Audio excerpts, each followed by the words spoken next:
I was going to do Samuel with you sometime. You see, he mentioned him here tonight, and I was just going to show you something in Samuel. Outside of Jesus Christ, I don't know where God ever picked a man who amounted to a dam to begin with. That's right. Did you hear what I said? Yeah, well, I said a bad word, damn.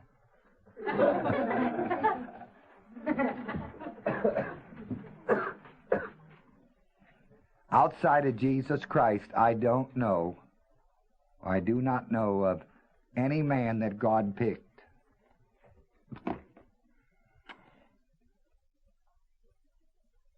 that had much potential. Moses, a murderer, so to speak, or, at least someone who had killed someone, whatever that means.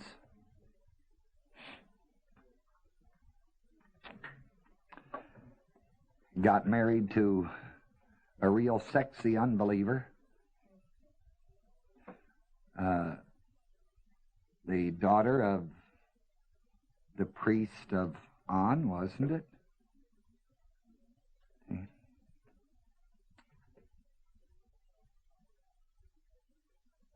Uncle Harry talking about Jonah today, headed the other way. Yeah. You see, all of those men of God, just big old poopers. That's right. That's right. But somehow or other, someplace in the fiber of their being, there was some steel. And God saw that. Saw it in Moses. Saw it in Jonah. Saw it in Hosea. Saw it in Jeremiah. Boy, those two are dandies. You know what he told Hosea? Go marry that whore. Imagine the minister saying that today to some man. Why don't you go down the red light district and get yourself that chick out of there? Oh, God, you see, nobody listened to those men. Or would they? I'm totally convinced that when the Word of God is spoken, the people who have ears to hear are going to hear. And I don't give a hoot who that man or woman has been or what they've done in the past. I just don't care. And the reason I just don't care is because God just didn't care. And I get it from the Word. Peter. Who'd ever thought Peter to made a leader? Swore every other word. Hot-tempered. Beat his wife every morning before breakfast, maybe. Just a roughneck. See?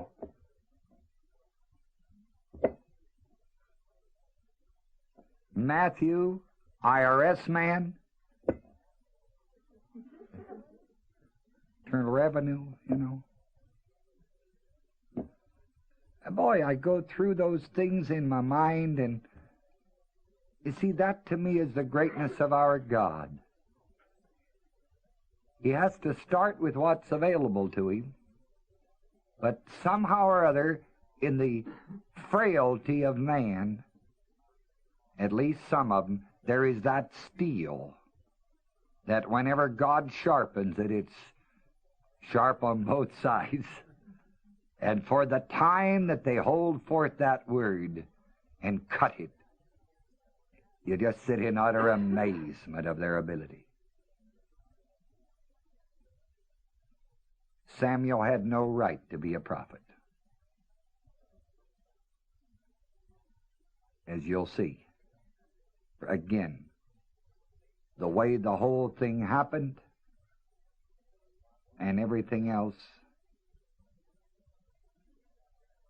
you'd have never thought that God could have blessed it. He did.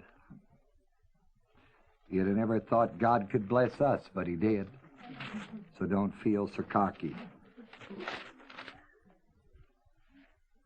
Now, there was a certain man of Ramah Thaimsophim. of Mount Ephraim. And his name was Elkanah, or Elkanah. Elkanah, I guess, long A, Elkanah. The son of Jehoram, the son of Elihu, the son of Tohu, the son of Zuph, an Ephrathite.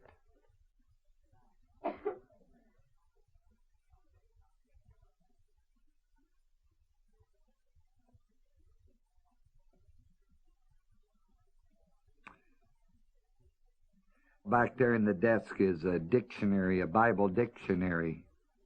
I want to check something here and see what they say and read it to you.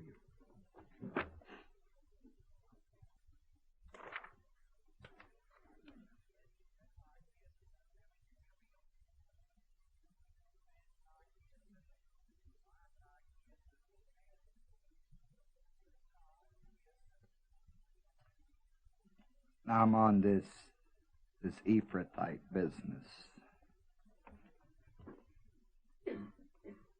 Ephraim.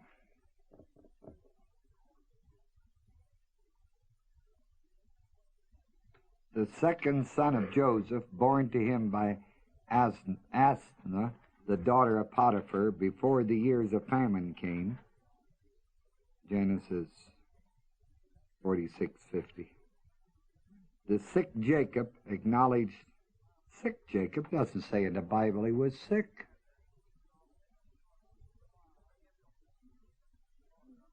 Acknowledged the two sons of Joseph, blessing Ephraim with his right hand and Manasseh with his left, thus signifying that Ephraim would become the greater people.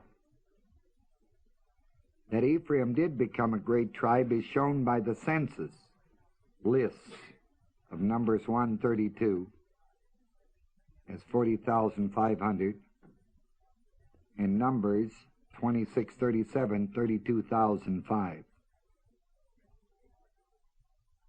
Discrepancy is the Numbers record are all the able-bodied ones. All the, and not only able, everybody, while in Numbers it's able-bodied. In the order of the tribes, the standard of Ephraim's camp was on the west side. From the tribe of Ephraim, Elishama was to stand with Moses. Numbers 1:10. And Joshua, the son of Nun, one of the spies, was descended from Ephraim. Numbers 13:8. He was chosen with Eleazar, the priest, to divide the land. Numbers 34:17. Ephraim is also included in the blessing of Moses. Under the valiant leadership of Joshua, Ephraim, with the other tribes, received her inheritance, which is described in Joshua 16. The territory may be roughly identified as follows. Proceeding west from Gilgal, we come to Bethel, then to lower Beth Horon, west to Gezer, then north to Lod, and westward toward the sea, north to the Cana River, and then east to something. Okay. From the beginning, the tribe of Ephraim occupied a position of prestige and significance. It complained to Gideon that he had not called it to fight against the Midianites. His reply reveals the superior position of Ephraim. Is not the gleaning of the grapes of Ephraim better than the vintage of Abiezer? The men of Ephraim complained again to Jephthah, and this led to war between the Ephraimites and the Gileadites.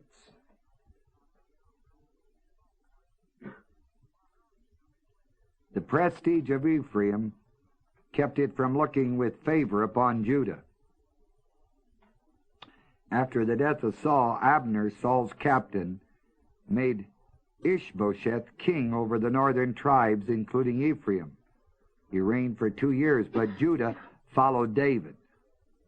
Later, David learned that Israel followed after Absalom. The northern tribes never did desire to yield to David's reign, but David grew continually greater and stronger. Under Solomon, the southern kingdom reached the pinnacle of splendor and prosperity. Nevertheless, even at this time, there was discontent in the north. Rehoboam's folly provided the necessary pretext, and the north apostatized, renouncing all claim to the promises made to David. Nevertheless, God continued to send his prophets to the northern kingdom. And one of the characteristics of the Messianic kingdom is to be the healing of the tragic schism introduced by Jeroboam, the son of Nebat. Geographically, told you that, I guess. Well,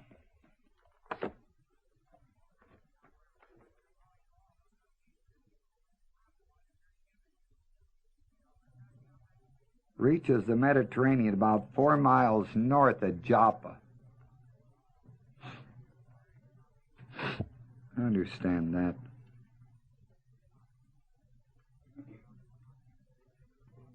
Jericho was in it.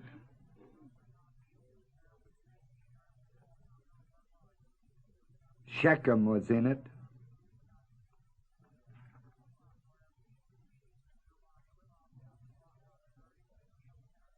Central West Palestine, it says.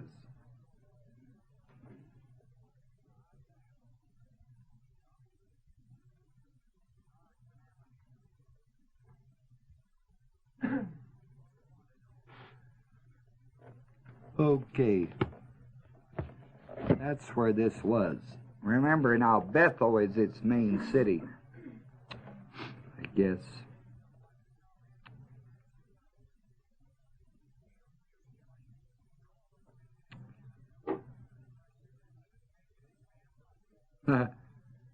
Poor fellow, verse 2, had 2 wives.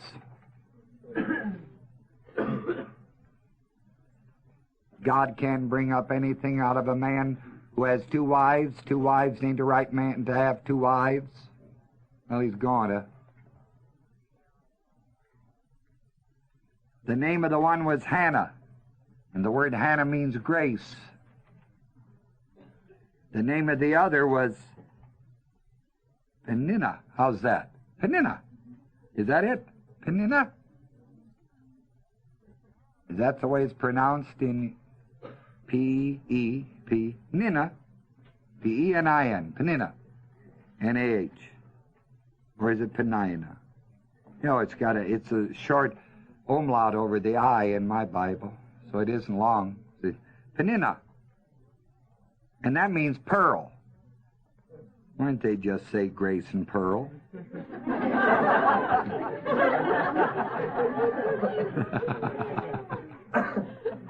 Those we'd understand today, wouldn't we?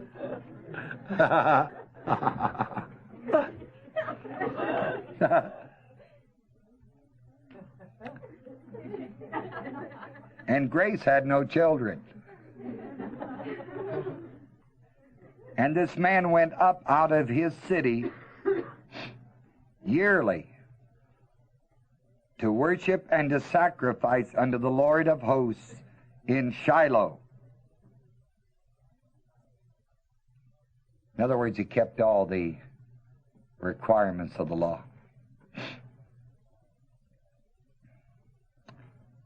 And the 2 sons of Eli, the copped-out prophet, Hophni, and Phinehas, the priests of the Lord, were there in Shiloh.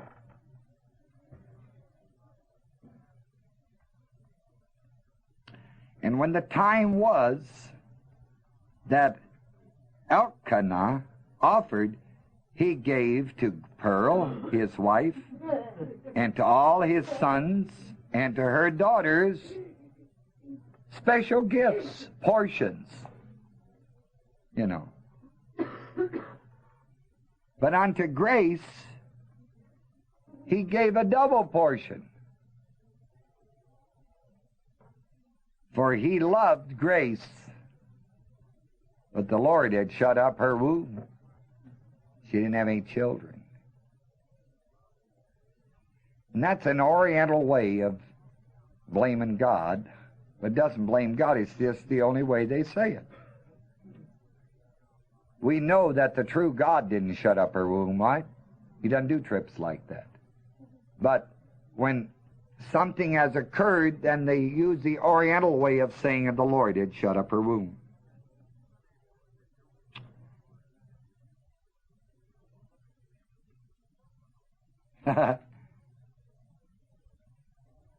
And her adversary also provoked her sore to make her fretty.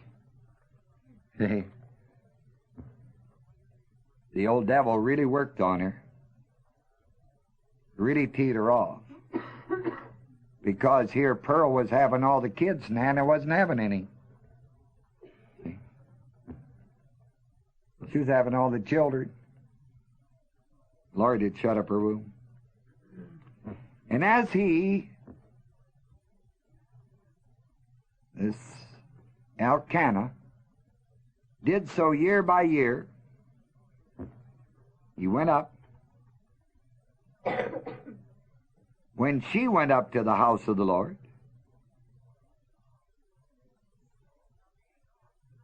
so she provoked her, therefore she wept and did not eat. From the time that she went up with Elkanah, she went on a fast.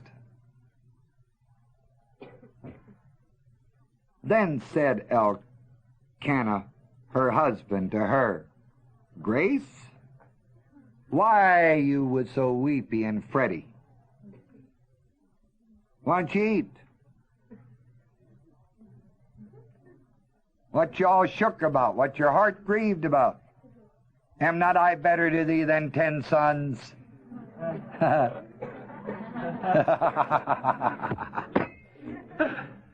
Oh, isn't that beautiful? So Grace rose up after they had eaten in Shiloh and after they had drunk.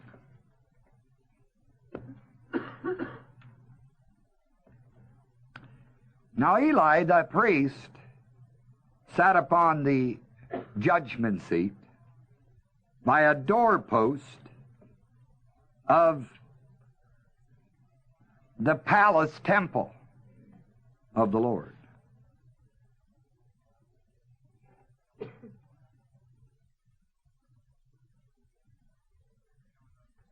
And she was in bitterness of soul, depressed. But she prayed on the Lord, and while she prayed, she was weeping.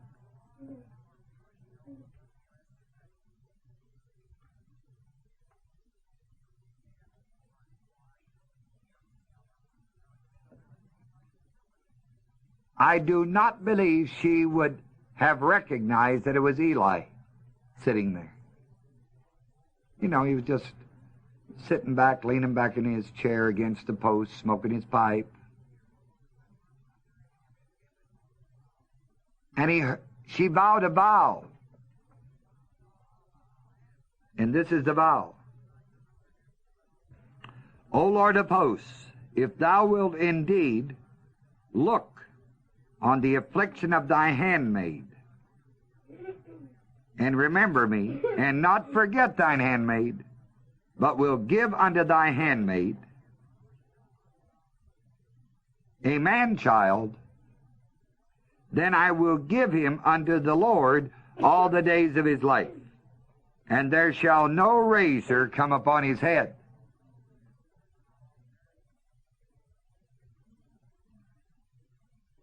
I don't know why. Well, what's the razor upon his head got from an Orientalism? Like Samson, the Nazarene. Are they the guys that don't drink wine either? I believe so. Was that John the Baptist too? Could have been, also. I think Numbers chapter 6 talks about then.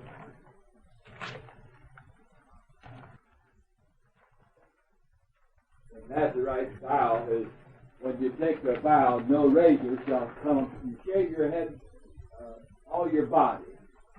And when you take the vow, and then no razor shall touch your head until that vow is fulfilled.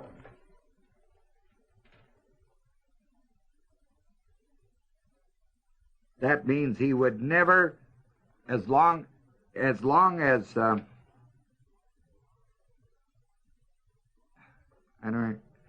as long as he then, or she said, how would she say? I will give him unto the Lord all the days of his life. No razor shall come upon his head would mean that he would never shave from the time of his birth. Right. Numbers chapter 6. Numbers 6, read it. Speak unto the children of Israel, and say unto them, when either man or woman shall separate themselves to vow a vow of a Nazarite, to separate themselves unto the Lord, he shall separate himself from wine and strong drink, and shall drink no vinegar of wine or vinegar of strong drink, neither shall he drink any liquor of grapes, nor eat moist grapes or dried. All the days of his separation shall he eat nothing that is made of the vine tree, from the kernels even to the husk. All the days of the vow of his separation there shall no razor come upon his head, until the days be fulfilled in the which he separateth himself unto the Lord. He shall be holy, and shall let the locks of the hair of his head grow. All the days that he separateth himself unto the Lord, he shall come at no dead body. He shall not make himself unclean for his father, or for his mother, for his brother, or for his sister when they die, because the consecration of his God is upon his head. All the days of his separation he is holy unto the Lord.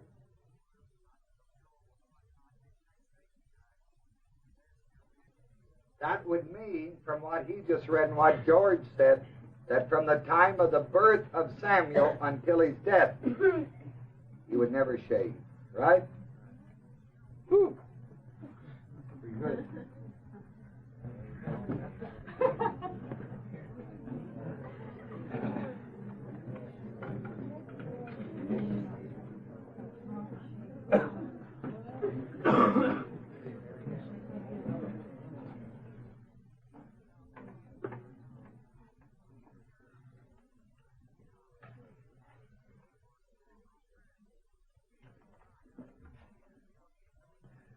What verses did y'all read?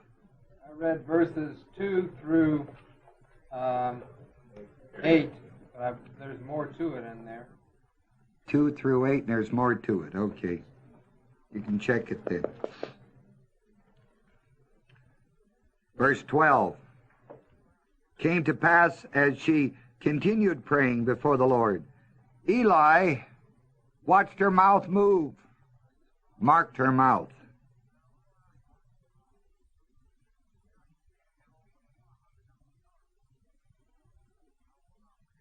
Now Grace, she spake in her heart, only her lips moved.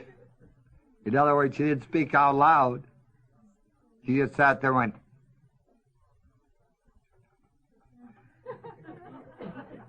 That's why Eli thought she was drunk.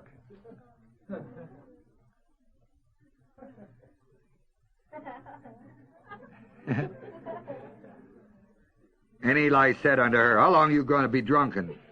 Put your wine away, gal.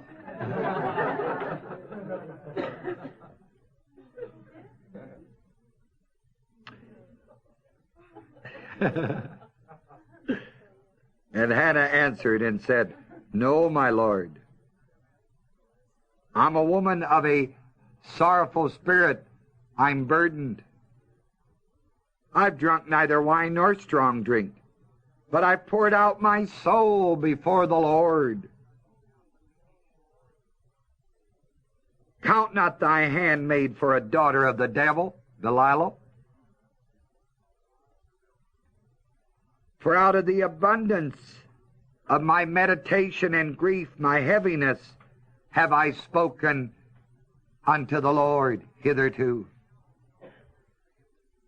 Then Eli answered and said, Go in peace. And the God of Israel grant thee thy petition that thou hast asked of him. And she said, Let thine handmaid find grace in thy sight. So the woman went her way and did eat, and her countenance was no more fretty. Right. Why? It's beautiful. Absolutely beautiful. Eli was copped out. But she knew that he had been or was a man of God. And when he said to her, honey, it's all over with. God grant you the desire. She believed what he said, even though he was a copped out priest. Isn't that beautiful?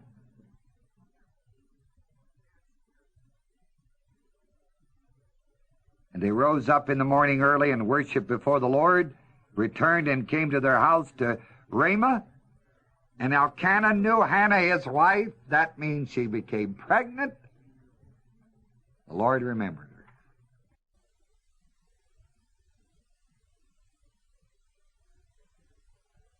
Wherefore it came to pass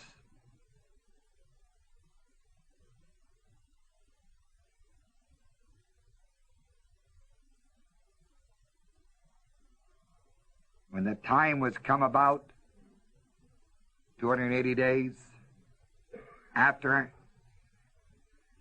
Hannah had conceived, that she bare a son, called his name Samuel.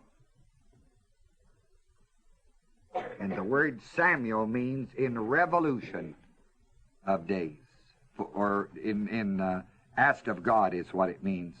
Revolution of days is centered text on when the times were come. The revolving of the days, 280 I gave you. Samuel, the E-L is God. Many times in the Old Testament, L is God. Sam means asked. Asked of God. Requested of God. And the man, Elkanah, and all his house went up to offer unto the Lord the yearly sacrifice and his vow. But Hannah didn't go up.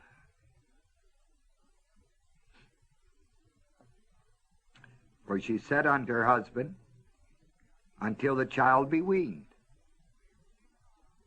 and I will bring him, that he may appear before the Lord and there abide forever.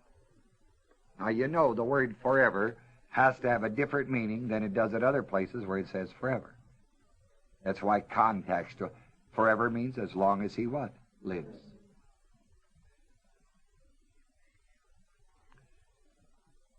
Now, weaning in the Bible does not mean when they quit sucking your breasts.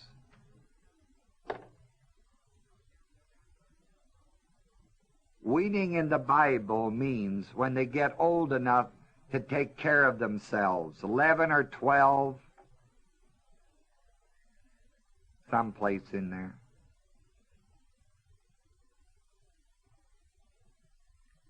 And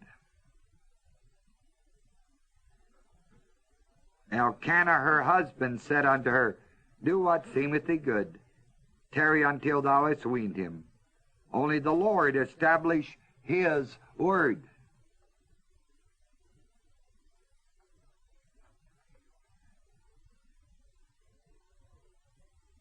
So the woman abode, gave her son suck until she weaned him. And when she had weaned him, she took him up with her with 3 bullocks, 1 ephah of flour, and a bottle of wine, and brought him unto the house of the Lord in Shiloh. The child was a young man.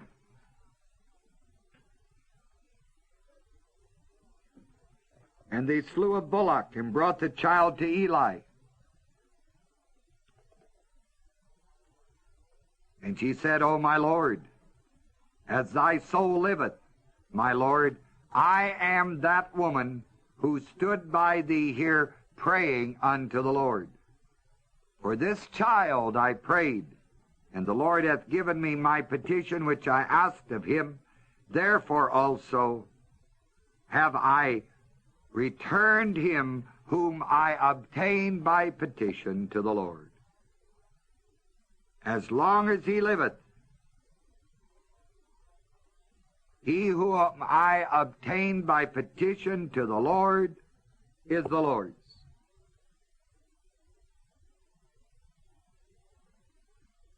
And he worshipped the Lord there. See, I told you in the advanced class, isn't that when I read this in the advanced class, Samuel Tripp? Told you then where it says, he as yet did not know the Lord was not true. He knew him as God, but he did not know revelation. The reason I say that in the advanced class is because I've read this before. See? Because he knew the Lord. He worshipped him. And Hannah prayed and said, my heart rejoices in the Lord. My horn is exalted in the Lord. My mouth is enlarged over mine enemies, because I rejoice in thy salvation.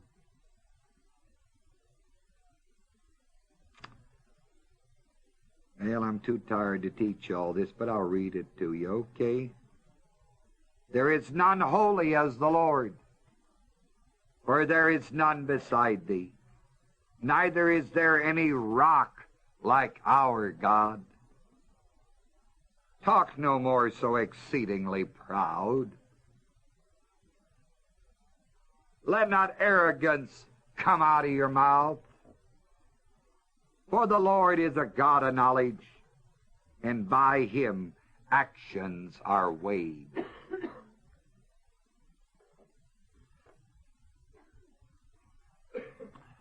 Boy, you talk about a woman of God, knowing the Word. She quoted scripture after scripture in here.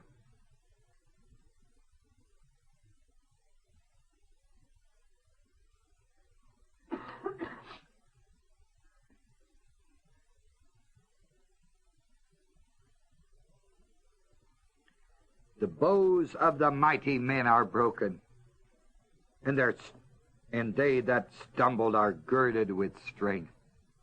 Look at that.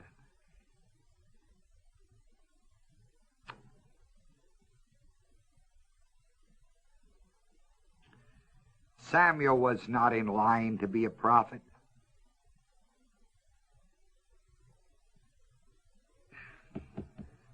But the bows of the mighty men that should have been prophets, they're what?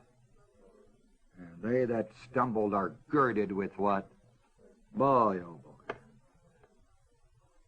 Those who are full have hired themselves out for baloney. Bread. They that were hungry ceased, so that the barren hath borne 7, and she that has many children is waxed feeble.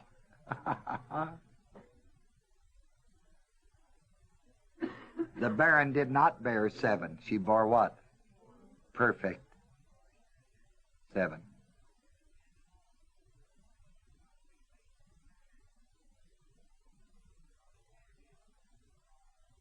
The Lord killeth and maketh alive. The old Oriental way of saying it. He bringeth down the grave, bringeth up. The Lord maketh poor, maketh rich. He bringeth low and lifteth up. He raiseth up the poor out of the dust, lifteth up the beggar from the dunghill, to set them among what? Princes. Like Samuel. And to make them inherit the throne of glory. For the pillars of the earth are the Lord's, and he hath set the world upon them. He will keep the feet of his saints, and the wicked shall be silent in darkness, for by strength shall no man prevail. The adversaries of the Lord shall be broken to pieces. Out of heaven shall he thunder upon them. The Lord shall judge the ends of the earth, and he shall give strength unto his king, and exalt the horn of his anointed. And Elkanah went to Ramah to his house. And the child did minister unto the Lord before Eli, the what? Right.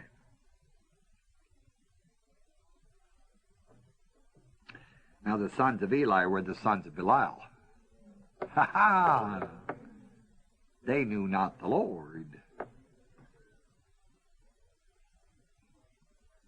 And the priest's custom was, with the people was, that when any man offered sacrifice, the priest's servant came while the flesh was in seething, with a flesh hook of 3 teeth in his hand. And he stuck it in the pan or kettle or cauldron or pot. All that the flesh hook brought up, the priest took for himself. So did they in Shiloh unto all the Israelites that came thither. Also, before they burnt the fat, the priest's servant came and said to the man that sacrificed, Give flesh to roast for the priest. It's Eli's sons, you know. For you'll not have sodden flesh of thee. You only want first-class stuff. You ain't going to eat any of that rest of crap. And then if any of the men said unto him, Let them not fail to burn the fat presently, and they take as much as thy soul desireth, then he would answer him, Nay, but thou shalt give it me now. And if not, I'll take it by force. Wherefore the sin of the young men was very great before the Lord. The Lord didn't like that. For men abhorred the offering of the Lord.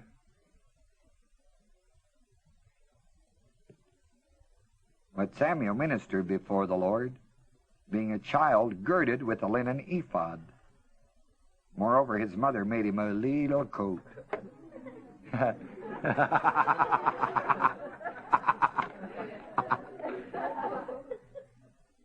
name should have been Susan or Linda instead of Grace.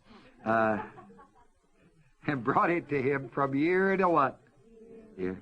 When she came up with her husband to offer the yearly sacrifice. And Eli blessed Elkanah his wife and said, The Lord give thee seed of this woman for the loan which is lent to the Lord. They went on their own home. And the Lord visited Hannah so that she conceived and bare 3 sons and 2 daughters. In addition. And you know you don't have those all at one time. So we got about 5 years in here. And before that, she had brought him up and weaned him. So 5 and 12 be about 17 years to 20 years involved here. The child Samuel grew before the Lord.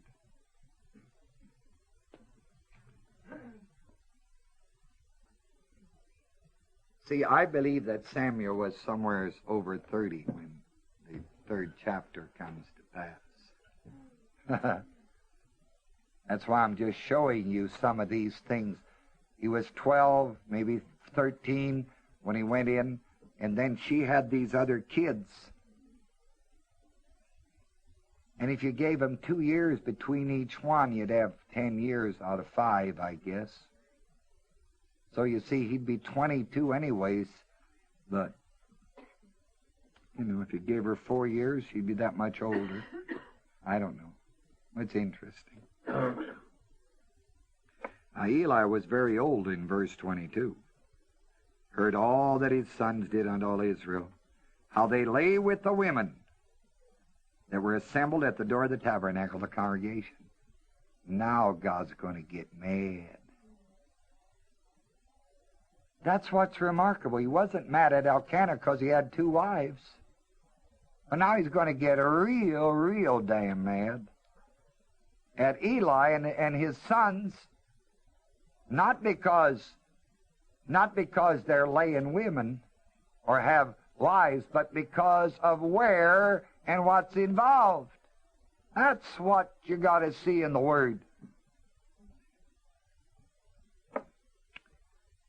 Okay.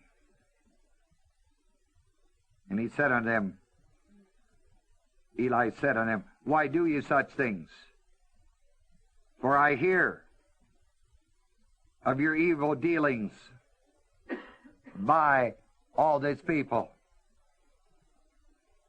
Nay, my sons, for it's no good report that I hear. You make the Lord's people to sin. If one man sin against another, the judge shall judge him. But if a man sin against the Lord, who shall entreat for him? Notwithstanding, they hearkened not unto the voice of their father Eli, because the Lord would slay them. It's an Orientalism. And the child Samuel grew on, and was in favor both with the Lord and also with the men. And there came a man of God unto Eli. A man of God came unto Eli, and that's all it says about him. And he said, Thus saith the Lord, Did I plainly appear unto thy house of thy father when thou wert in Egypt in Pharaoh's house? And did I choose him out of all the tribes of Israel to be my priest, to offer upon my altar, to burn incense, to wear an ephod before me? And did I give in the house of thy father all the offerings made by the fire of the children of Israel? See, he's talking back about Aaron. Got it? The bloodline. Aaron. The priest came out of Aaron, remember? Wherefore, kick ye at my sacrifice and mine offering, which I have commanded in my habitation, and honorest thy sons above me, to make yourself fat with the chiefest of all the offerings of Israel, my people. Wherefore the Lord God of Israel saith, I said indeed that thy house and the house of thy father shall walk before me forever. But now the Lord saith, Be it far from me, for them that honor me I will honor, and they that despise me shall be lightly what? Esteemed. Behold, the days come that I'll cut off thine arm, and the arm of thy father's house, that there shall not be an old man in thy house.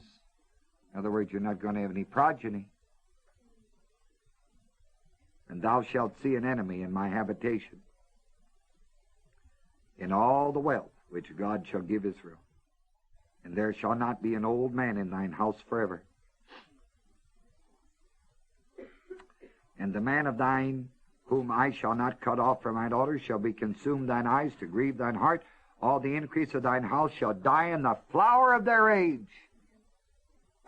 And this shall be a sign unto thee. Thou shalt come upon thy two sons, on Hophni and Phinehas, in one day they shall die, both of them. And I will raise me up a faithful priest,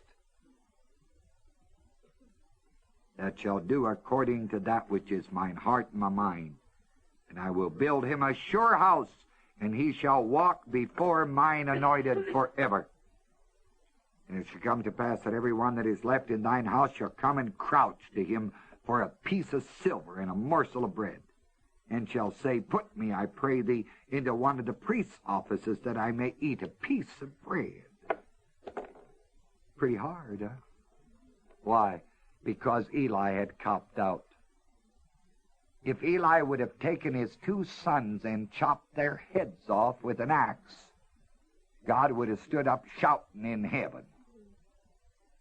But because he left his two sons run wild and screw in the temple, in the tabernacle, which had been dedicated as holy to God. See how mad God got? But he didn't get mad at Elkanah for having two wives. Boy, until you see the greatness of the Word and God in all of His greatness, there are just some things you can't mess with God on. You can't have a Trinity. You have just killed your household and family and everybody else. That's right. You can't have whoring around with other gods.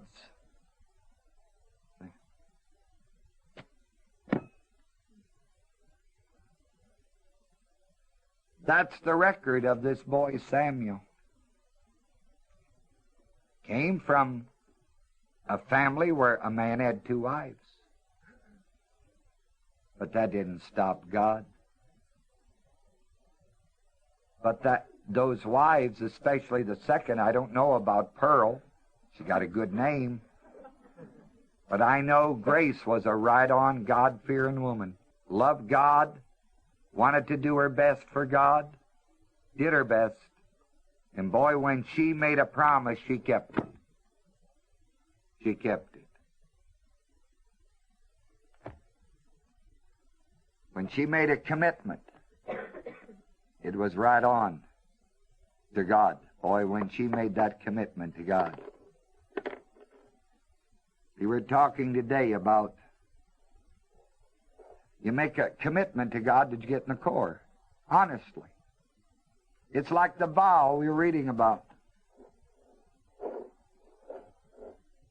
But you see, our culture is not a culture of keeping commitment. Our culture is a culture of keeping commitment only if it's to your advantage. As soon as you get disgruntled, you break it. That's our culture. When we make a vow, it's only good as long as it's to your advantage. As soon as it gets a little tough, then you cop out. That's our culture.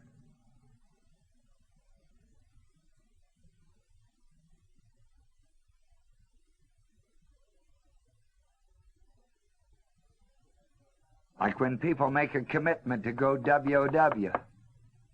That's a vow. If they don't keep it, they're always the losers. Core is like that. A lot of other things in life. You make a commitment, you do what? Keep it. Otherwise, don't make one. The same God then is the same God now. And the same God then, when you make a commitment, it's the same God that today recognizes what? Commitments. Cultures may change, but not God.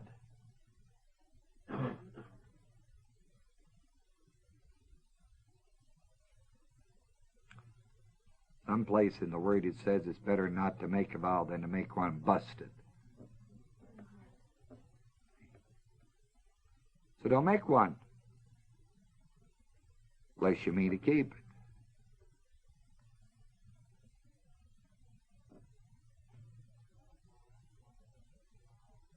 And that's why people who have made a vow and they break them, they're always the losers. Like people that split off the field for WOW, who drop out of the core, all this other stuff, you see. Just don't get in a hurry to make the decision. Just watch it develop, because the Word hasn't changed. That doesn't mean I dislike them anymore. That doesn't mean I'm mad at them. I'm not angry at anybody, but when you get God against you, you've got a problem, man. VP wouldn't make much difference, but when you have God against you, it may not show up the first minute. Who was it, H.G. Wells, who said the wheels of God grind slowly, but they grind fine? It takes time, always shows up. Showed up here in the Eli's kids.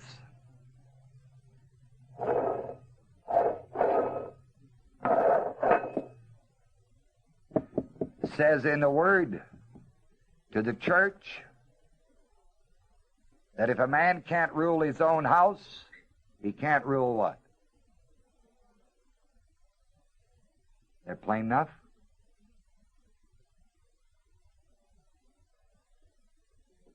Put that back to Eli.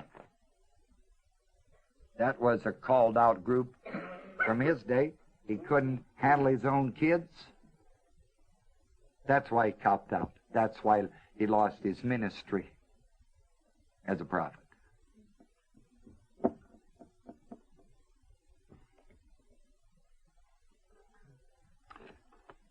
Now that's the Samuel that's mentioned in Acts.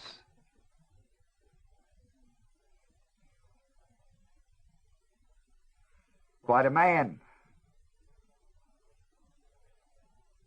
Now sometime just take Samuel and master him on all of his prophecies and what he was involved in with Saul. Then David, wasn't it? Quite a man. Then see Moses the lawgiver. Then that axe will live bigger for you than it has tonight. Live pretty good for you.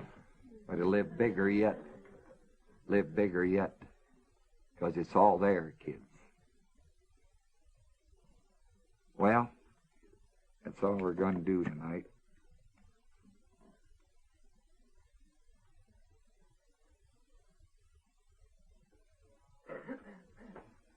You see, men do a lot of stupid things.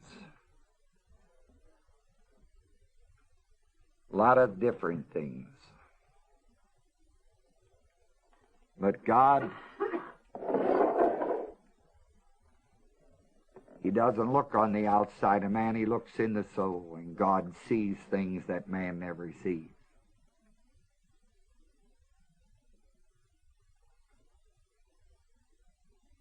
A lot of things, I don't know about the core. I'm stupid when it comes to a lot of things in the core. But I know that someplace there's got to be some steel in your soul to believe God's word or you wouldn't be here. It's got to be. Or you'd have gone home a year ago.